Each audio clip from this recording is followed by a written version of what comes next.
Nós vamos bater um papo sobre a igreja de Esmina. Então, você que achou como de praxe na nossa igreja, se coloca de pé aí. Livro do Apocalipse, capítulo 2. Nós vamos ler do verso 8 ao verso 11. Você que quiser e puder, se coloca de pé, como de praxe aqui. E vamos ler as sacras letras da Bíblia. Amém? Livro do Apocalipse, capítulo 2, a partir do verso 11. Ao anjo da igreja em Esmina, escreve: estas coisas diz o primeiro e o último, que esteve morto e tornou a viver.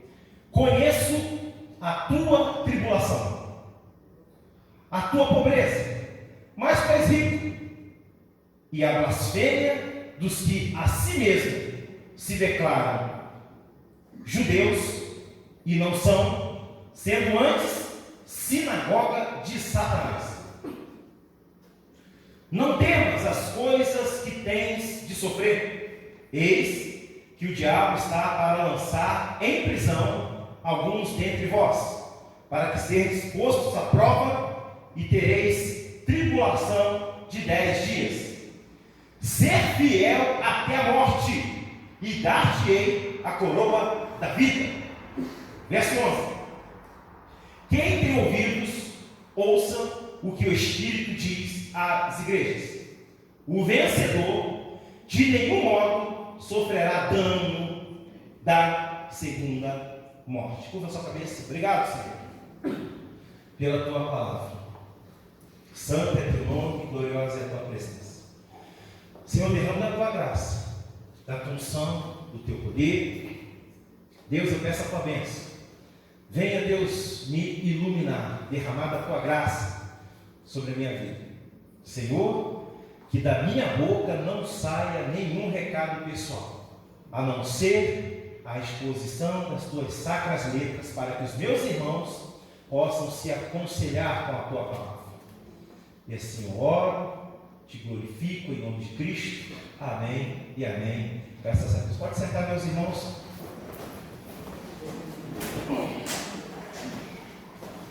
Bom, meus irmãos,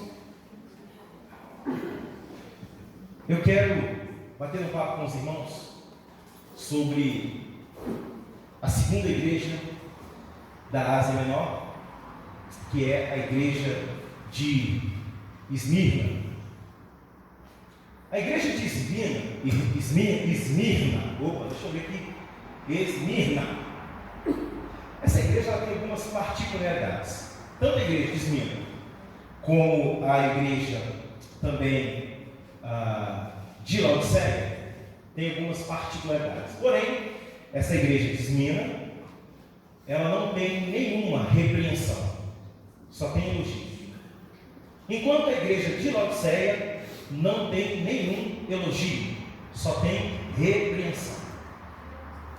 Então, meus irmãos, nós vamos conversar sobre o que Deus faz quando uma igreja decide servir a Deus, decide ser perseverante e decide buscar a Deus independente das circunstâncias. E nós temos boas pistas aqui desta igreja. Então, a igreja de Esmirna é a primeira e a principal igreja, e esta cidade também é uma das principais cidades. Esmirna, ela era tão importante que ela ajudou Roma a se tornar uma potência econômica.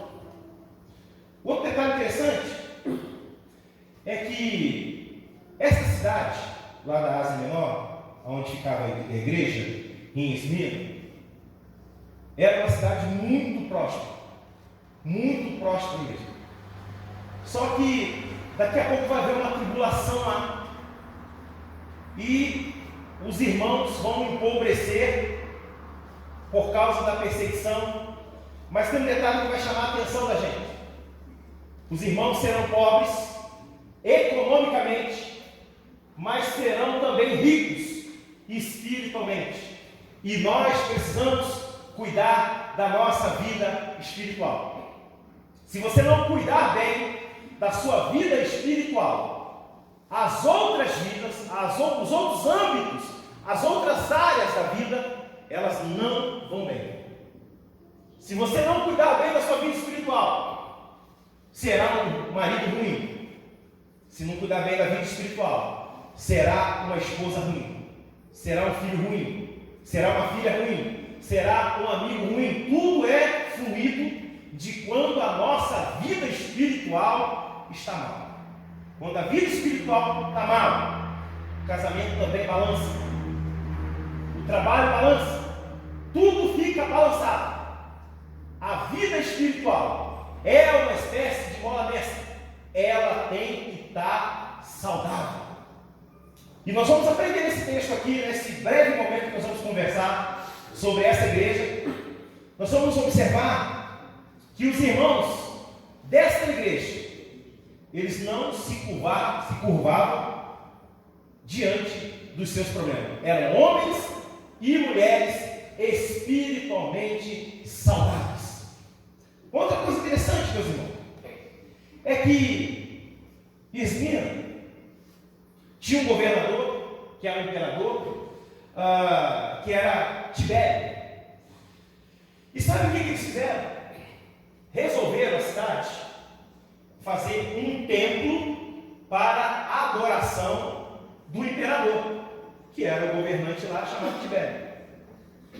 E em toda a história, Deus nunca se agradou de idolatria. Deus não se agrada da idolatria. Quando a gente fala de idolatria, às vezes a nossa mente nos remete à ideia de imagem de santos. Mas quando nós falamos de idolatria e buscamos o sentido da palavra na sua morfologia, a gente entende que idolatria é tudo aquilo que te dá um pouco, ou seja, que deixa você mais tempo fora da presença de Deus. Qualquer coisa que você gostar mais do que a Deus, do que está na presença de Deus, caracteriza idolatria. Se um futebol, vamos cortar a nossa carne aqui primeiro, que fica mais fácil para poder falar. Se um futebol é o suficiente para tirar você do momento do culto, é uma idolatria. Se uma novela é o suficiente para tirar você do momento do culto, também é uma idolatria.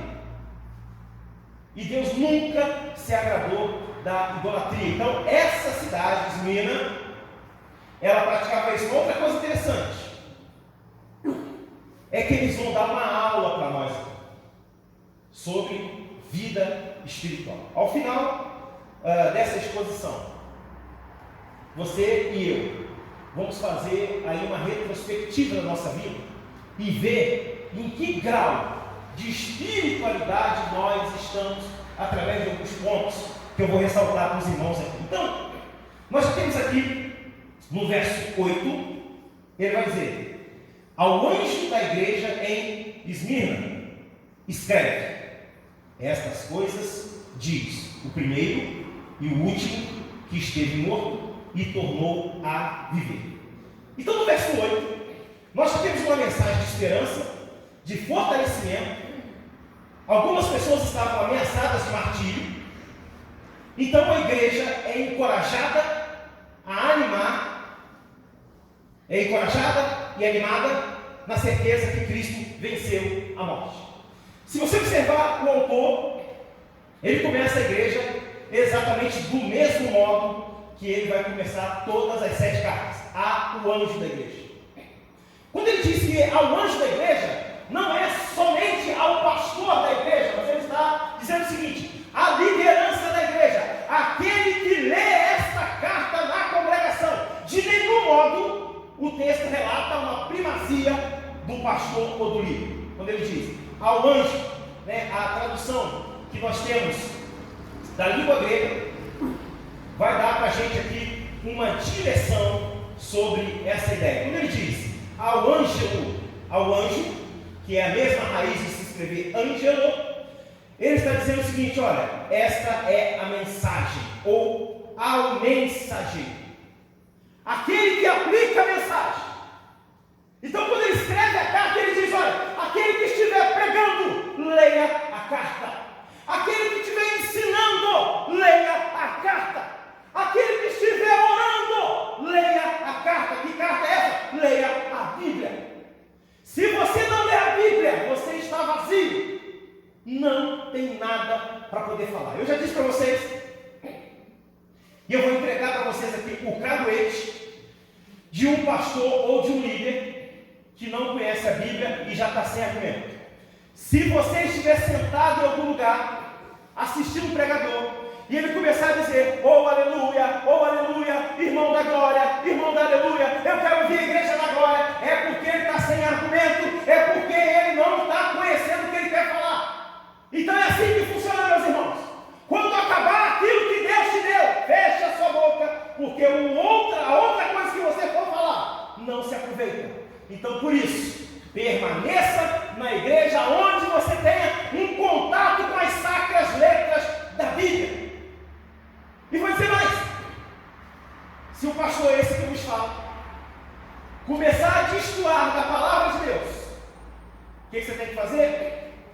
Sair da igreja e falar mal do pastor? Não. Você tem que tirar o pastor e denunciar o pastor no dano. É assim que tem que fazer.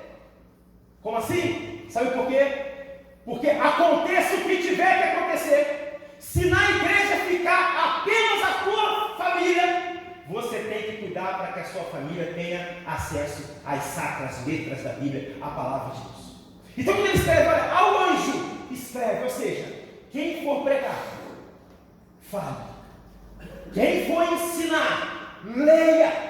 Mas o povo precisa saber dessa carta. E ele vai dizer mais, ele diz: olha, essas coisas diz o primeiro, o último, aquele que esteve morto e tornou a viver. A ideia que ele passa para a igreja é que aquele que esteve morto e tornou a viver, a saber, Jesus Cristo, é desse que ele está falando, nos traz a esperança de que nós também vamos vencer a morte, aquele que for fiel.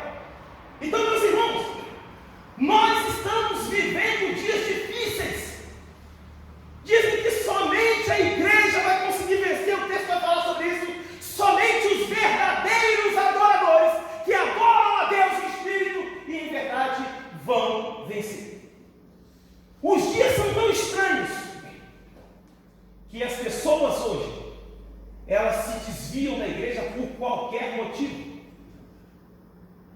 A tentação está tão grande, o troço está tentando a gente, que às vezes a gente cede à tentação e vai lá para fora. Lá para fora é só dor, lá para fora é inferno, lá fora é pecado. Você tem que permanecer. A igreja de Irmina, ela permaneceu. E olha, o negócio não estava bom para eles, não. Eu vou falar para vocês aqui. Sabe o que acontece na igreja de Esmirna? Começa uma perseguição generalizada. Por que generalizada? Porque os judeus se juntam com os pagãos e pedem a morte dos irmãos da igreja. E aí, sabe o que vai acontecer? Os irmãos, eles serão perseguidos. Os seus bens, a sua prosperidade, serão confiscados. Eles vão ficar empobrecidos. Eles serão roubados, serão assaltados por causa de um governo perverso. E deixa eu só já quebrar um tabu aqui. Eu disse a semana passada e falei na escola dominical que a gente ia fazer uma exposição das 7 igrejas da Ásia. Então a minha expressão, por causa do governo perverso, não se trata do momento que nós estamos vivendo, mas se trata da exposição aqui, que é a tradução fiel do grego. Amém? Porque senão você pode dizer, está dizendo isso porque nós estamos em tempo de eleição. Não. Calhou que isso aconteceu. Eu prefiro acreditar que é uma iluminação de Deus. Então, os irmãos tiveram seus bens confiscados por quem? Pelo imperador Tibério.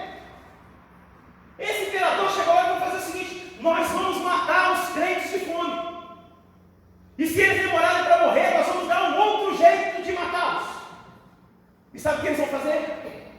eles vão diretamente, sabe aonde? Lá no bispo da igreja, no líder da igreja. E vai fazer o seguinte, ó, vamos matar o líder primeiro. Está lá na igreja desviando. E o negócio ficou muito feio. Ficou difícil. Começou a perseguição.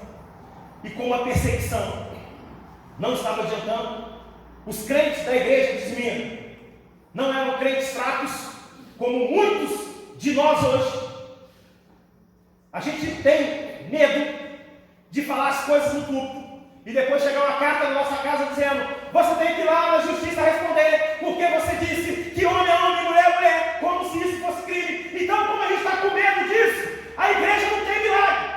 O dia que a gente começar a ter um pouco mais de coragem, como esses irmãos da igreja primitiva, talvez os milagres voltem a acontecer. E nós não devemos ter medo. Homem é homem, mulher é mulher. Ah, mas existe outra família. Na Bíblia não existe outra família. E o que vale para nós é o que está escrito na Bíblia. Você vai ser preso. Quer me levar agora ou depois? Arruma um jeito só de levar para mim marmitex e já sabe, sem e batata salsa. Só levar esses três lá. Então, meus irmãos, se vocês olharem para esses crentes aqui, eles pagaram com a vida, mas eles não desistiram, não deixaram de pregar. Aí sabe o que aconteceu? Foram lá buscar o líder da igreja, foram lá buscar o bispo. E aí o bispo chega lá, eles levam ele na presença de um governador, Herodes, tá? Herodes não era um nome, e sim um título, tá certo? E aí é o seguinte, esse governante fala para ele assim: olha aqui, nega a sua fé. E aí é o seguinte, eu te libero. E aí o bispo da igreja vai falar para ele assim: não, como eu poderia negar? Não estamos acostumados a mudar aquilo que é bom para fazer o que é mal. E aí sabe o que ele faz? Ele está escondido, o bispo da igreja, e eles capturam 2 escravos, torturam esses escravos, e os escravos, um deles entrega aonde está o bispo. Sabe o que o governo faz? Vai lá e manda buscar o bispo e diz para ele o seguinte no caminho: olha, você vai ser morto, mas se você negar a sua fé em Cristo, a gente te libera. Ele disse: não vou fazer isso. Sabe outra coisa que aconteceu? Quando a cavalaria chegou e cercou a casa aonde estava o bispo da igreja de Esmina, os seus amigos, seus colegas disseram para ele assim: olha, foge. Ele: eu não vou fugir, porque aquele que me redimiu é mais forte e pode fazer o que ele quiser. Ele não fugiu. E claro, foi levado à presença da justiça. Quando chegou lá, o governador tenta convencer ele de novo: olha, é só você declinar, dizer que você repudia esse Cristo. Ele vai e diz: eu não posso falar isso, não posso fazer isso. Não estamos acostumados a se arrepender do que é bom para fazer o que é mal. E aí o governador diz para ele assim: olha, bispo, mas nós vamos te matar. Ele diz: não importa, é o seguinte, você vai ser queimado. Mas antes disso, sabe o que acontece com o bispo? Ele deita para dormir e sonha que o travesseiro dele estava envolto em fogo. Já descobriu quem era? Quase, né? Tá bom. Estava envolto em fogo. Ele acorda de manhã e diz para o diz assim: olha, eu serei queimado vivo. É uma pista melhor que essa? Eu serei queimado vivo. E assim vai acontecer. Ele chega lá, ele diz o seguinte: olha, nós vamos botar fogo e você será morto. E aí eles colocam ele no mastro e colocam fogo em volta. Só que é o seguinte, o fogo não pega nele. E aí sabe o que ele faz? Ele tira a roupa e joga ali. Tenta tirar o sapato, mas como ele já tem mais de 82 anos, o bispo da igreja de Esmina não consegue e nada do fogo pegar. E aí eles viram que o fogo não estava pegando nele. Tentaram persuadir ele novamente: olha, você vai ser queimado vivo. E testemunhas diziam o seguinte, que ele disse: ateie fogo logo, porque nesse corpo eu não posso encontrar com meu Deus. estamos falando? Do grande pastor Policarpo, bispo da igreja de Esmirna. Foi o primeiro a ser morto. Sabe o que aconteceu? O fogo se recusou a queimar o corpo dele. Daí sabe o que o governo fez? Mata ele espetando espada. E ele morreu espetado por espadas. E o seu sangue foi lá, derramou e apagou o fogo. Está na história. Sabe outra coisa que aconteceu? Quando a polícia chegou para capturar o bispo da igreja de Esmirna, ele não fugiu. E sabe o que ele fez? Deu comida, hospedagem e água para os seus algozes. Você pode pensar o nível espiritual do cara desse? Imagine, alguém chegou na sua casa para poder te matar, e você fala, faz o seguinte, deixa eu te alimentar um pouco mais aí, vou te dar uma janta aqui, vou te dar um suco, depois você me mata mais tranquilo. Pensa, negócio desse, meus irmãos. Você consegue conceber isso? Por isso que estamos falando de vida espiritual. Você consegue conceber que um homem olhou lá e não teve medo da morte, não teve a sua vida por preciosa? Policarpo foi assassinado, mas não entregou a sua fé. Você também não pode entregar a sua fé. Não importa se você ficou desempregado, não importa o que aconteceu na sua vida, ainda que estiver doendo, se mantenha firme na presença de Deus, para que a bênção do Senhor venha sobre a sua vida. Assassinaram o bispo da igreja de Esmirna, simplesmente porque ele disse: eu não nego minha fé. Você consegue perceber o nível espiritual que esse homem estava? Foi assassinado, mas não negou a sua fé.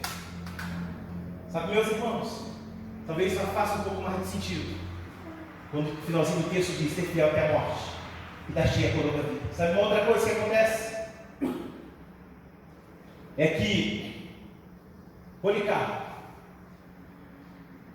foi informado pelo governo da seguinte proposta: olha, negue o seu Deus, e aí eu te libero. O que custa? É só você, está lá na história. O que é? Só você dizer que não acredita em Cristo. E Policarpo bate o pé e diz: pode matar. Está esperando o quê? Você quer ver alguém ansioso para morrer? Alguém que tem certeza de Jesus Cristo. Alguém que tem convicção de fé. Alguém que sabe que se fechar o olho agora, acorda com Jesus Cristo. Esse é o homem espiritual. Esta é a mulher espiritual. Sabe outra coisa? Ele vai dizer o seguinte: o governo fala para ele: é só você declarar a sua devoção ao imperador e a gente te libera. E Policarpo: não, de jeito nenhum. Só existe um digno de honra, de glória, de louvor e de reverência. Não entregou, pagou com a vida, mas não entregou os pontos. Hoje, ainda vivemos num país um pouco livre, mas a gente sabe que isso talvez até mude hoje, se nós não orarmos, se Deus não tiver misericórdia da gente. O fato, meus irmãos, é que aconteça o que tiver que acontecer, nós precisamos ficar firmes na presença de Deus, não entregar os pontos. Se alguém fizer uma proposta indecente para você no seu trabalho, quiser que você, através de atitudes, negue a sua convicção de fé, não faça. Pastor, mas se eu não fizer, eu vou ser mandado embora. Policarpo pagou com a morte, de repente você paga só com desemprego. E se você pagar só mesmo com desemprego, tá bom o negócio, você não morreu, não dá tempo que você acha outro. O fato, meus irmãos, é que nós temos que ser crentes de verdade. Temos que ser verdadeiros crentes. A igreja aqui começou a sofrer, olha comigo o verso 9. Conheço a tua tribulação e na tua pobreza, mas tu és rico, e a blasfêmia dos que a si mesmo declaram judeus e não são, sendo antes sinagoga de Satanás. Não é estranho isso? O que contou? João disse o seguinte: olha, tem um monte de gente que parece um judeu, mas não é judeu coisa nenhuma. Por que não é judeu? Não é judeu porque não acredita no Messias. Há uma pobreza econômica, mas também uma riqueza espiritual. Eles estavam pobres economicamente por causa da perseguição que envolvia o confisco de suas propriedades. Por que ele é chamado de sinagoga de Satanás? Porque os judeus, junto com os pagãos, desse tempo que perseguia os crentes, não acreditavam no Messias. E se o Messias sai de dentro da igreja, essa igreja não pertence mais a Deus. Essa igreja pertence a Satanás. Por isso a expressão, estão se dizendo judeus, mas na verdade estão com a sinagoga de Satanás, porque eles não aceitavam o Messias. E em muitos momentos, com as nossas atitudes, às vezes expurgamos o Messias, com atitudes que não são atitudes de crentes, com atitudes que nos afastam das sacras letras da Bíblia. Nós precisamos orar, nós precisamos nos convertermos, nós precisamos melhorar a nossa vida espiritual. Meu irmão, nós temos que mudar de vida, e mudar para melhor, não pode ser para pior. Você não pode fechar esse ano sem ter frequentado mais a igreja que você frequentou no ano passado. Você não pode fechar esse ano sem ter orado mais do que você orou no ano passado, sem ter jejuado mais do que você jejuou no ano passado. Tem crente com mais de 10, 15, 20 anos que passa um ano sem se consagrar, fazendo pelo menos um jejum. Ô pastor, precisa? Precisa. Jejum ajuda a queimar pecado. Jejum é um dia de proibição. Tem gente de todo tipo. A igreja parece que se tornou um self-service. Eu vou jejuar porque tem uma causa que está difícil para mim. Ótimo, você tem que jejuar mesmo. Mas você também precisa jejuar para se consagrar a Deus. Meus irmãos, às vezes nós estamos igual aquele garotinho pirracento. Pede, se o pai e a mãe não dá o que ele quer, ele faz pirraça, senta no chão, briga. Nós somos agentes de paz e não verdugos do inferno. Nós precisamos de consagração na nossa vida. Nós precisamos ser crentes verdadeiros. Eu não consigo pensar como é que alguém pode ser crente e não conversa com o pai, não conversa com a mãe. Como alguém pode ser crente e não conversa com o irmão, não conversa com o vizinho, não conversa com o amigo? Como alguém pode ser crente e odeia o outro, ou não se dá bem com o outro, e até diz: ah, meu santo não bate com ele, não é o seu santo que tem que bater. O que tem que bater com ele é o que a Bíblia diz: olha, precisamos viver em paz, buscar a paz com todos, sem a qual ninguém verá o Senhor.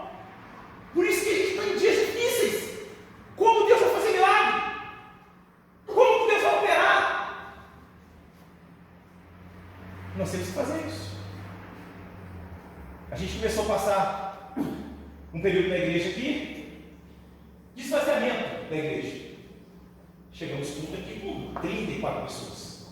E agora, o que tem que fazer? Ué, vou orar, não sei o que eu faço. Vamos buscar Deus, vamos começar a orar, vamos jejuar. E Deus começou a quebrar. Aí estão você de novo. Talvez você nem saiba que alguém estava orando, um grupo de irmãos aqui na igreja, orando e jejuando pela tua vida. Você sabe por que nós estamos orando e jejuando pela sua vida? Não é simplesmente para fazer número e eu chegar aqui e ver essa quantidade de gente aí, não. É porque nós sabemos que quanto mais fraco você ficar, mais perto do mundo você está. Então, meu irmão, tem que firmar os seus passos na presença de Deus. Sabe outra coisa interessante? É que nós temos aqui duas posições desse texto. Quando ele diz para nós: conheço as tuas tribulações e a tua pobreza, mas tu é rico, e a blasfêmia que a si mesmo se declaram judeus e não são, sendo antes sinagoga de Satanás. Quando ele diz que conhece as nossas tribulações, ele está dizendo que sabe do problema que você está passando. Ele está dizendo que sabe da angústia que você tem vivido. Ele está dizendo que sabe como você está fraco e está com dificuldade para poder caminhar ou levantar. Ele está dizendo o seguinte, que sabe daquele problema que você está lutando contra ele há anos. Isso que ele está dizendo aqui. Eu conheço as tribulações. Sabe uma coisa interessante? Por que eu estou afirmando isso para os irmãos? Porque quando ele diz que conhece as suas tribulações, A tradução do grego é plipsis. E sabe o que é plipsis? Ato de pressão. É como se alguém estivesse te esmagando.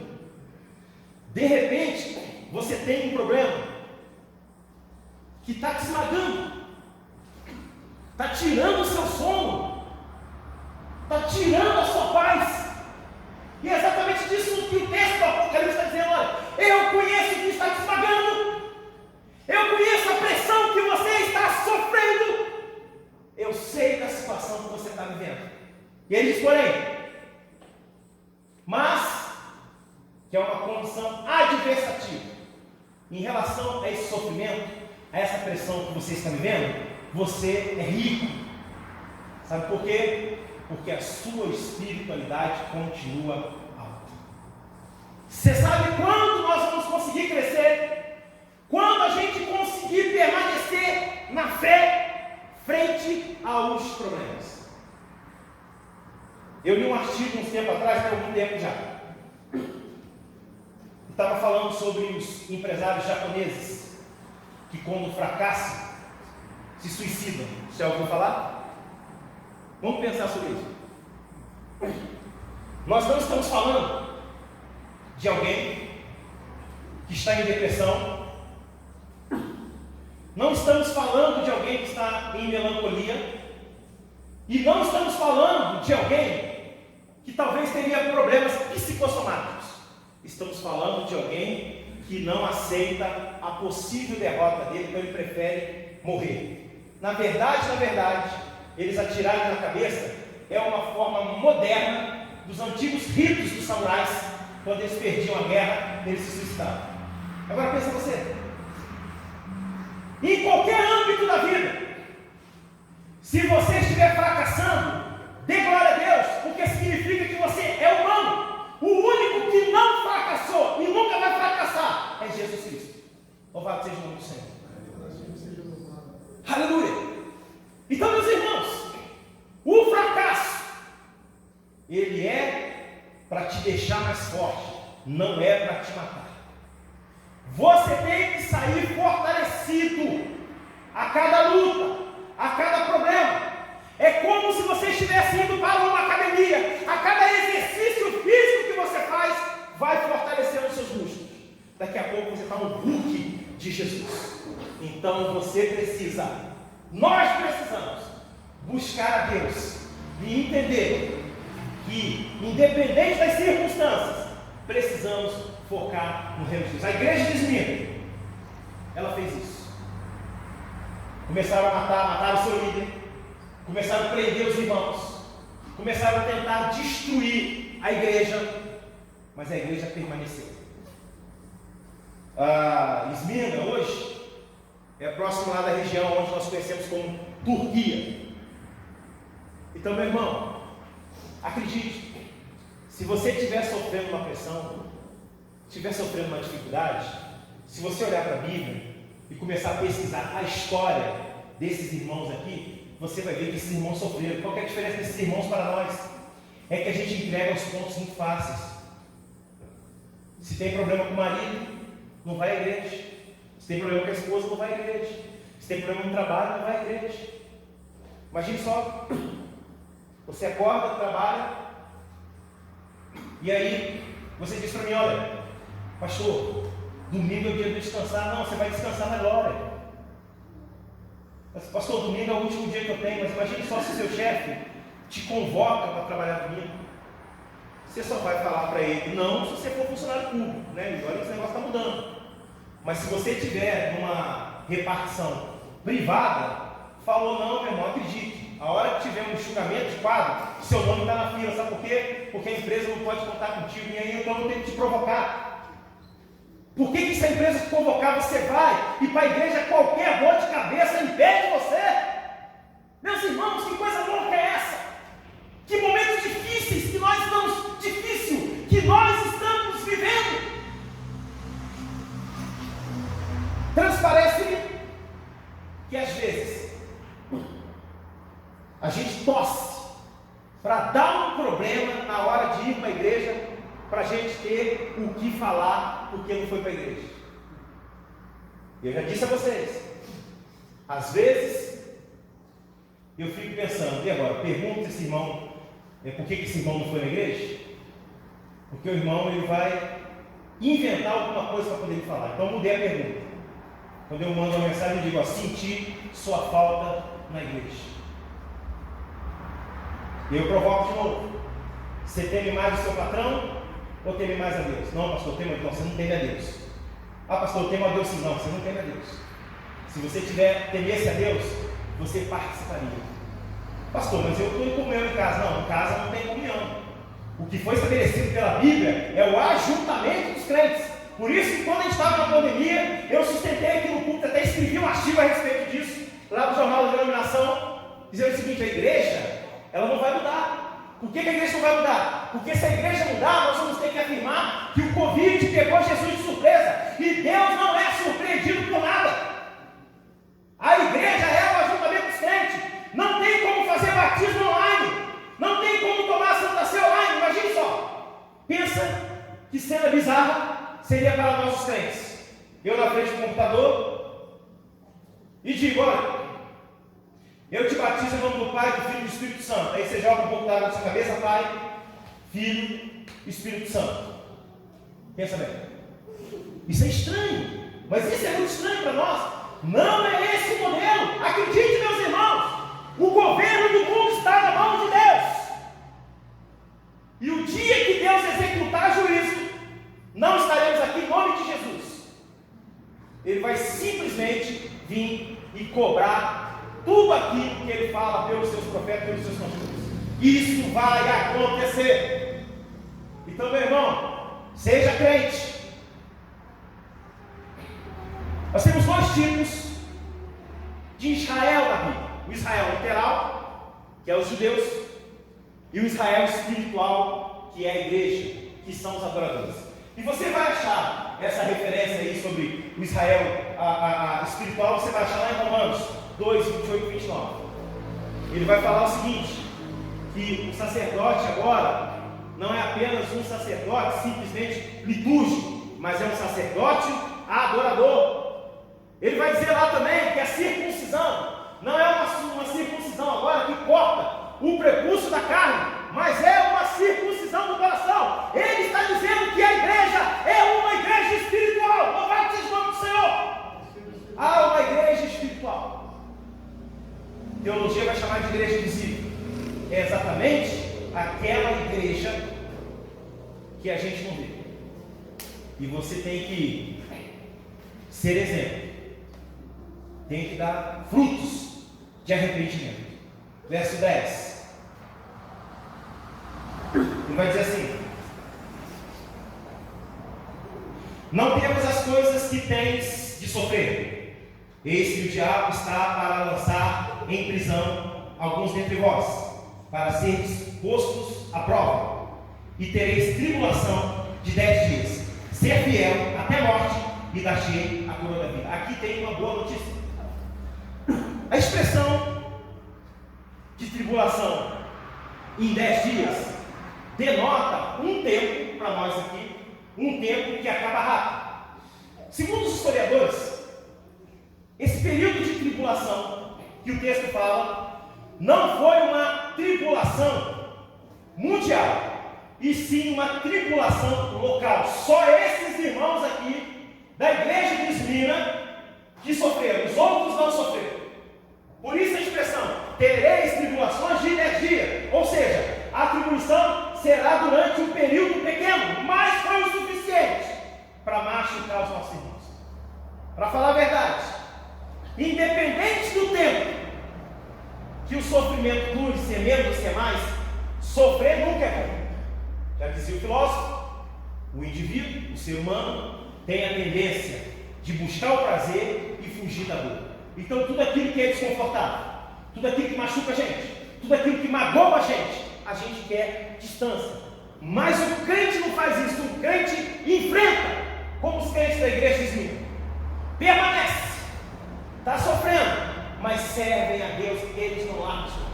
A diferença desses irmãos do passado para nós hoje não é simplesmente porque hoje nós temos computadores, não. é que esses irmãos do passado sofriam, mas não entregavam os pontos. Esses irmãos do passado, eles sofriam, morriam, mas eles não largavam a igreja. Essa é a diferença desses irmãos para nós hoje. Imagine só, se a pregação não te agrada, você quer ir embora. Se a música não te agrada, você quer ir embora. E eu estou falando de coisas vividas aqui na igreja. É verdade. Nós tivemos irmãos aqui que foram embora por causa da pregação, tivemos irmãos que foram embora por causa da música. Ué, e daí? Tudo bem. Você acha que a pregação é o motivo de você ir embora? Ou que a música é o motivo de você ir embora? Você precisa de quê? Do Evangelho Self-Service? Então faz o seguinte, abre uma igreja para você. Temos dificuldades hoje de pessoas submissas. Cada um é pastor de si mesmo, alguns. Não estou generalizando. São pessoas que tiram suas próprias conclusões. O pastor dá uma direção, ela faz eu creio em outra coisa. Pode crer. O bom de ser igreja congregacional é isso. Se fosse igreja episcopal, o pastor simplesmente dizia: não, você não pode crer não, você tem que crer do jeito que eu estou ensinando. Ah, não quero, então vai embora. Era assim. Se fosse uma igreja episcopal, mas uma igreja congregacional não. Uma igreja congregacional é uma igreja democrática. Então você pode discordar do pastor à vontade. Pode pensar diferente à vontade. Imagine só, eu chego e digo para vocês aqui, olha, todos vocês precisam ser torcedores do Flamengo. Imagine. Bom, agora você pode falar que não, porque você está aqui numa igreja congregacional. Mas se você está numa igreja episcopal, eu simplesmente maquiava um texto aqui para fazer você pensar que se você torcesse para outro time, você ia para o inferno. Porque é isso que os pastores fazem. A maioria de pastores sérios, mas existem pastores que deturpam a palavra de Deus exatamente para poder dominar os membros. Por isso que eu estou falando para você, leia a Bíblia, estude a Bíblia, para quando você ouvir uma pregação, você saber se aquele pastor está fiel às sacras letras, ou se é coisa da cabeça dele. Se você não lê a Bíblia, daqui a pouco você vai dizer para mim o seguinte: pastor, olha, eu vou embora daqui porque eu estou indo para a igreja lá e lá eu me sinto muito melhor. E se você chegar e falar para mim, já tiver tomado a decisão, eu não farei nenhum sacrifício para você permanecer. Porque aquilo já está gerado. A única fala que eu tenho para você, se não for aquilo que você pensa, as portas estão abertas. Mas você precisa de ir para um local onde você tenha um acesso à Bíblia.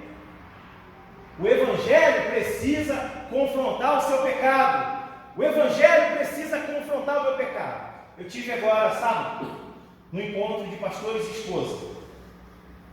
E quem estava dando a palestra para nós lá foi um pastor de 75 anos, que tem 53 anos de ministério pastoral. Só numa igreja ele tem 47 anos, e na outra igreja ele tem 50 anos que ele pastoreia. Esse cara tem alguma coisa para me falar, eu tenho 43. Quando eu nasci, tinha 13 anos que ele já era pastor. Então eu fui lá ouvir. E ele reuniu com a gente assim, e começou a falar, e foi uma benção. E começou a descascar a gente. E falou cada coisa, meus irmãos. Eu falei: meu Deus, tem misericórdia da minha vida. Como eu estou precisando melhorar. Como eu estou precisando aprender a ser pastor. Sabe por quê? Porque eu entendo que eu preciso ser discipulado. Eu entendo que eu preciso de alguém para falar comigo. Cara, sai dessa roca aqui, vem para cá. Não dá não mesmo. Quando ele entrou na área familiar lá, nossa, vocês já viram o pastor meio que berrar? Tinha lá. Não era eu não, eu berrei, mas berrei baixinho, de vergonha. Mas tinha uma turma lá. E foi uma bênção. O negócio foi tão abençoado. E sábado que vem agora, na reunião da Milvale, eu vou levar a proposta daquele encontro entrar em calendário. Porque pastor também precisa de discipulado. Pastor também precisa de outro pastor para poder puxar a orelha dele. É assim que funciona. Se você caminha sozinho, a sua chance de se dar mal é muito grande. É muito grande. O grande problema é que hoje a gente vive dias que é difícil para confiar nas pessoas. É muito difícil. Então, meus irmãos, nós precisamos melhorar a nossa vida cristã. Quando ele está dizendo para nós que é para não temer, o verdadeiro crente era posto à prova, podendo até perder a sua vida em confirmação de sua fé em Cristo. Essa confirmação se dava quando o cristão se mantinha fiel à morte. Faz algum sentido agora quando ele diz ser fiel até a morte e dar-te-ei a coroa da vida. Então, meus irmãos, a coroa da vida é prometida a todos os que o amam. Está lá em Tiago 1:12. Aquele que permanece, aquele que permanecer, esse recebe a coroa da vida. Então a gente precisa melhorar a nossa vida espiritual. Nós precisamos fazer uma retrospectiva. Precisamos pensar: o que tem mais valor para mim? O meu trabalho ou Deus? Por que se eu estou passando mal, eu vou trabalhar? Por que se eu estou com algum outro problema, eu vou trabalhar assim mesmo? Vou trabalhar a poder de remédio? Vou trabalhar quase que dopado? Mas na igreja eu não vou de jeito nenhum se eu tiver algum problema. Meus irmãos, em que século nós estamos vivendo? Por que está havendo tanto esfriamento da nossa parte? Por que o dinheiro consegue movimentar, tirar a gente de casa, com sol, com chuva, doente, quase morrendo, mas a igreja não consegue? Isso é uma tristeza para nós. Como é que pode? Passo 10, 15, 20 horas trabalhando, mas ficar 2 horas na igreja não quero. Nós precisamos refletir, meus irmãos. Precisamos pensar sobre essas coisas, meus irmãos. Você olha para esses irmãos aqui da igreja e desmira. Os irmãos começaram a ser mortos. Fala: fecha a igreja não, vou matar vocês. Vai começar por quem? Agora eu estou conjecturando, tá? Isso não está no texto nem na história. É a minha cabeça aqui pensando. Era mais ou menos assim: ó, fecha a igreja aí, não vamos fechar. Então vou matar vocês. É como se disputasse aqui o primeiro a morrer. Quem vai morrer primeiro? Eu. Imagine o estado aqui, está todo mundo querendo morrer. E como é que eu faço? Foi mais ou menos assim que aconteceu. Os cristãos foram mortos, mas não entregaram os pontos. Foram torturados, mas não entregaram a fé. Foram massacrados, na expressão de tribulação do texto, mas não perderam a confiança em Jesus. E você? E eu? O que está tirando a nossa confiança em Cristo? O que está tirando a nossa confiança na igreja? O que está tirando a gente da fé? Por que a gente está esfriando? Por que a gente não está orando? Por que a gente não está buscando a Deus? Meus irmãos, na quinta-feira, todo mundo sabe que eu trabalho na quinta-feira à noite. Quando o Tribunal de Justiça Eleitoral lá requisitou a escola lá, que eu soube que eu não ia trabalhar na quinta-feira, nossa, meu coração ficou cheio de alegria, porque tudo que eu queria é estar aqui na igreja com meus irmãos. Tivemos um bom estudo aqui, um bom bate-papo. A minha esposa ligou para mim e falou assim: amor, já que você não vai na quinta-feira trabalhar, você vai vir me buscar? Eu falei: querida, não dá não, porque eu vou na igreja, na sexta-feira eu te pego aí. E vim para a igreja, porque eu entendo a minha alma, a minha necessidade de estar junto dos meus irmãos, independente do problema de cada um. Por isso que nós precisamos crescer. Vou dizer uma coisa para você, meu irmão, minha irmã.